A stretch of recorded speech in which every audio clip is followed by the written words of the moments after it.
Judges chapter 7. Early in the morning, Jerubbaal, that is, Gideon, and all his men camped at the spring of Harod. The camp of Midian was north of them, in the valley near the hill of Moreh. The Lord said to Gideon, "You have too many men.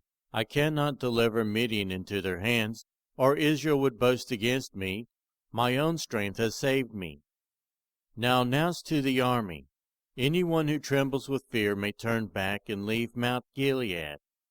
So 22,000 men left, while 10,000 remained. But the Lord said to Gideon, "There are still too many men. Take them down to the water, and I will thin them out for you there. If I say, 'This one shall go with you,' he shall go. But if I say, 'This one shall not go with you,' he shall not go." So Gideon took the men down to the water. There the Lord told him, "Separate those who lap the water with their tongues as a dog laps, from those who kneel down to drink." 300 of them drank from cupped hands, lapping like dogs. All the rest got down on their knees to drink.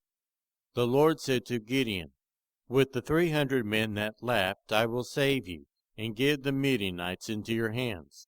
Let all the others go home." So Gideon sent the rest of the Israelites home, but kept the 300, who took over the provisions and trumpets of the others. Now the camp of Midian lay below him in the valley. During that night the Lord said to Gideon, "Get up, go down against the camp, because I am going to give it into your hands. If you are afraid to attack, go down to the camp with your servant Purah, and listen to what they are saying. Afterward you will be encouraged to attack the camp." So he and Purah his servant went down to the outposts of the camp. The Midianites, the Amalekites, and all the other eastern peoples had settled in the valley, thick as locusts. Their camels could no more be counted than the sand on the seashore. Gideon arrived just as a man was telling a friend his dream. "I had a dream," he was saying. "A round loaf of barley bread came tumbling into the Midianite camp. It struck the tent with such force that the tent overturned and collapsed." His friend responded, "This can be nothing more than the sword of Gideon, son of Joash, the Israelite. God has given the Midianites and the whole camp into his hands." When Gideon heard the dream and its interpretation, he bowed down and worshipped. He returned to the camp of Israel and called out, "Get up! The Lord has given the Midianite camp into your hands." Dividing the 300 men into 3 companies, he placed trumpets and empty jars in the hands of all of them, with torches inside. "Watch me," he told them. "Follow my lead. When I get to the edge of the camp, do exactly as I do.